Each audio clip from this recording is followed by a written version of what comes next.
Good afternoon, everyone, ladies and gentlemen, the press and the media, guests and beloved friends. Thank you for joining us today as we welcome the artist, beloved Filipinos for 4 decades now. Yes, we are truly delighted that he chose our country to celebrate his anniversary.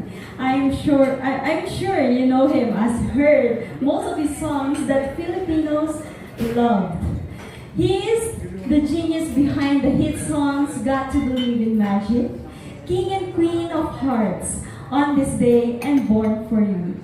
A round of applause for Pinoy's favorite sentimental rocker, David Pomeranz.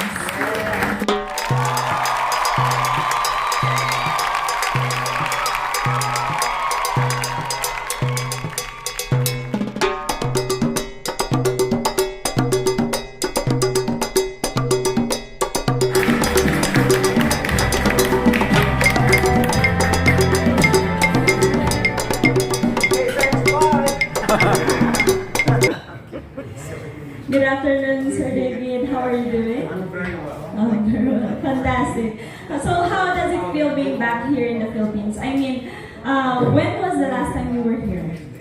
The last time was maybe 4 or 5 years ago. Oh, 4 and 5 years ago. Yes. That was before pandemic. More craziness set in, yes. Yeah. So, since you've been here in the Philippines, do you have any favorite Tagalog word? Tagalog word? Yeah. Oh. Well, mahal kita is not a word. Oh. It's Oh, we love you too. Thank you, Sir David. So, mahal kita is one of his favorite words. Thank you so much. So, since we are here for the press con po, before we give the floor to our friends from the media, let me just announce first the dates of your upcoming shows here in this coming December. So these are Zamboanga at KCC Convention Center on December 3rd, Cagayan de Oro at the Linkatkai Mall on December 4th, Pangasinan at the Pan Pacific University Event Center on December 5th, Manila at the Newport Performing Arts on December 8th, Bicol at the Albay Asim Dome on December 10th, Calapan Mindoro at the Calapan City Convention Center on December 12th, Maguindanao del Sur at the Mango Grove at the South on December 13th, Ormoc Leyte at the City Plaza Grand Staircase on December 14th, Tacloban Leyte at the Grand Ballroom of the Summit Hotel on December 15th, Samar at the Calbayog City Sports Center on December 17th, and last, Iloilo at the Iloilo Convention Center on December 19th. Wow, so that's a total of 11 shows. So imagine that. Wow. Can we give him a round of applause, please? 11 shows. Fantastic. So yeah, we would also thank Tik Medina at the Royal Care Venue for hosting this press conference with Dr. Carl Balita Productions. Also, a warm gratitude to the PSSG Kadangan, PAT Bacani, and Police Corporal Tomangdong for assuring David's security during this trip. So, joining us today, our producers Abet and Annie Gabito of CBRC Bicol, Randy Bongo and Abby Delorayo of Elementia, Mark Manalang of Ultimate Shows Incorporated, Jessica Mbosa and Wade Verona of DMC Philippines, and Gretch Orit and April Rose Valenzuela of Echo Jam.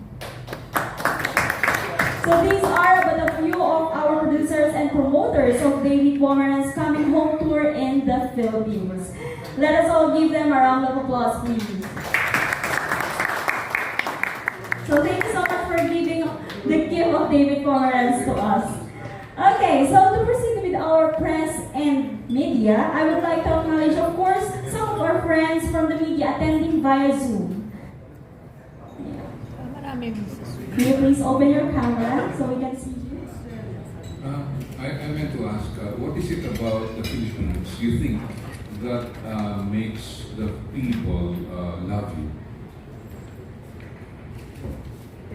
You know, I think it has something to do with our mutual love for the beautiful melody. I'm always, I was raised in New York City, or New York and Long Island. And my parents would take me to Broadway shows as a very little boy. And when I was, actually, I'll tell you very quickly the story.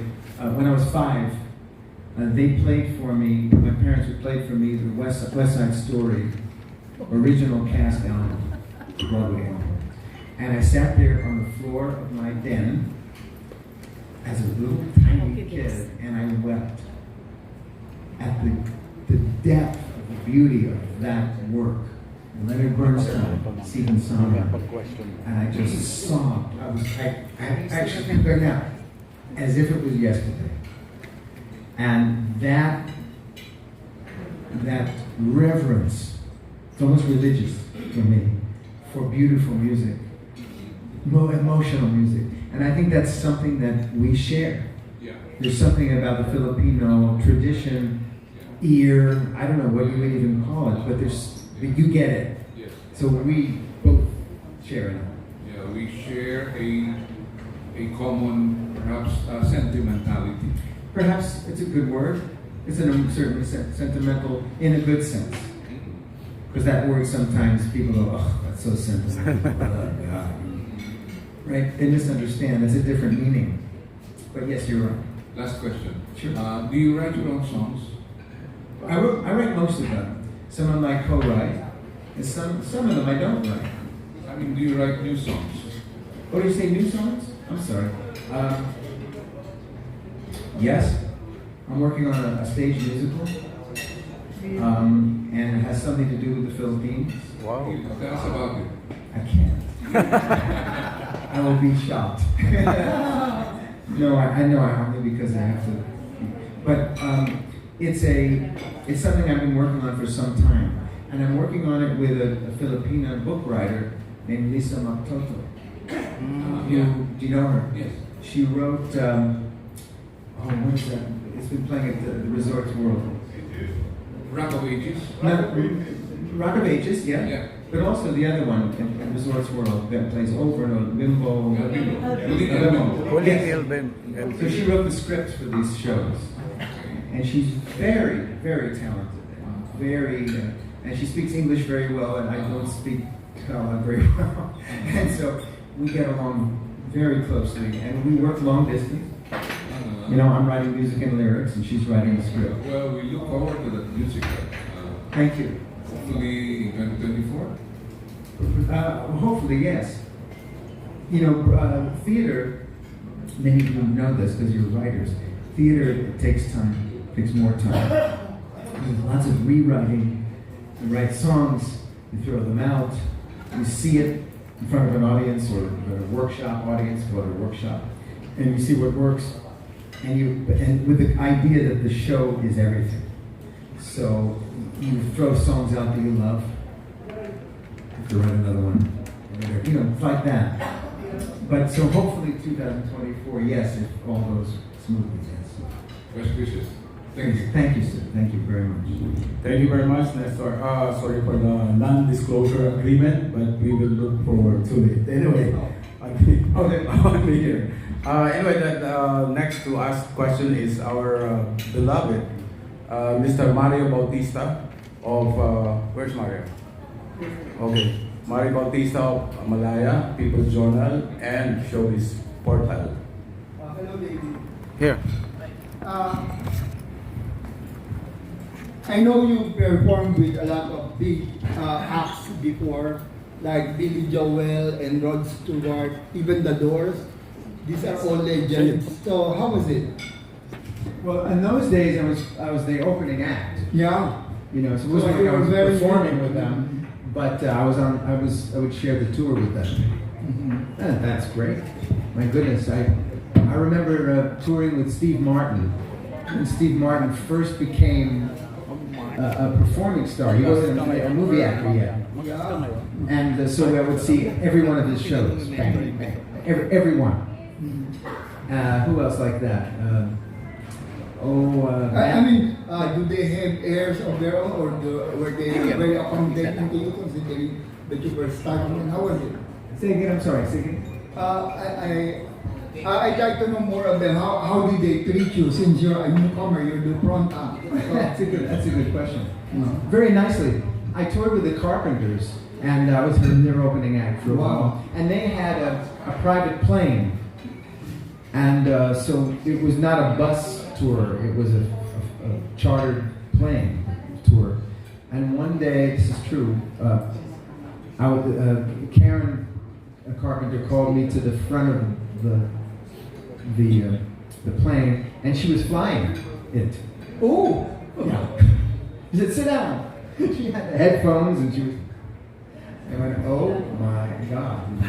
So we've had a lot of adventure, but that was the cushiest tour. My goodness, there were lots of those. Yeah. Since you're a fan of West Side Story, what do you think of Spielberg's version of his remake of the movie? Oh, I like it a lot. How you like it? Different, Yeah, very. right? Mm. Is everyone familiar with West Side Story? The music in it? And Steven Spielberg did a very interesting thing. The most interesting thing was giving Rita Moreno, Yeah. who was in the original movie, Yes. the song Somewhere, Mm. which was not in the original movie. That character did not sing Somewhere. It was in another thing. But you like the Robert Wise version also? Yes, I did because Jerome Robbins, who was the choreographer on Broadway and the original director, all those great, stand up for this, those great actions, the dancing, where the jets are in perfect line and they're snapping toward the camera and they're walking to the camera. That was brand new. Brand new, and it's electrifying what Jerome Robbins did, and the Spielberg version had a different take on it, and I didn't care for that as much, but I thought it was very brave. Yeah. It's like reinventing the Mona Lisa, Let's do it again. Let's paint that again. But Richard Bimmer and Natalie Wood didn't use their own voices for the movie. Unlike here, Segler and they sang their own songs. How do you feel about it that the performers in Spielberg's version are using their own voices? Oh yes, versus the original movie. Yes. Well, that's the way it should be, I think. Mm-hmm. Yeah, I mean, there was a time when in Hollywood where they used the big stars who did not sing well, particularly, and they dubbed their voice with someone else. And that's fine, but it's better. Sure. Yeah, and More Spielberg's organic. version of I Wanna Be in America is definitely much better than the old one. That's my opinion. Yeah, sure. Mm-hmm. Although Rita Moreno, who did it in the original, Yes. that song, was pretty great too. Mhm. But You had your own musical, Scandalous, right? yes, I've written 7 stage musicals, Yeah. and Scandalous. That was the one that made it to Broadway so far. Mhm. So we're still working on those. Yeah, Oh, getting more. This new work that you're doing, this new musical, eventually you intend to stage it here first and then do it off Broadway Yes, and then Broadway. exactly, Mm. exactly. Will it have Filipino performers? Yes, Oh, we look forward to that. yes. And Thank you. we wish you a very great show, a show to the Philippines. Thank you. Happy 41st anniversary. In years wishing 41 years more. Thank you, sir. Thank you. Thank you very much, Mr. Mario Bautista. Given a chance to record a Filipino song, have you thought of it, or have you learned any Tagalog songs or Filipino song? Well, I did record Pasko Nasinta Ko on the Christmas album, which I'll do probably, certainly, at the shows that we do in Ormoc. Very Yeah. Valenciano, right? Oh, yeah, we're going to do the lighting, the tree lighting in Ormoc. That'll be very special. Communication in it never gets old. If you see a Van Gogh painting of the, I don't know, the which one? Starry Night. It's there. It's there. It's always going to be there. Communicate, and that's the essence. So if it communicates, it'll go down the ages. That's all. So that's the only job that an artist has to do. You got to be honest enough and touch a human spark, and that doesn't ever die. So maybe that's what's going on. But it's an honor and it's a joy for me. It's true, you know, David, when I would go to school, my dad would always play your music. So now when I'm driving, for comfort, I would play your music. I think that's really the magic. Thank you, David. Thank you. Thank you.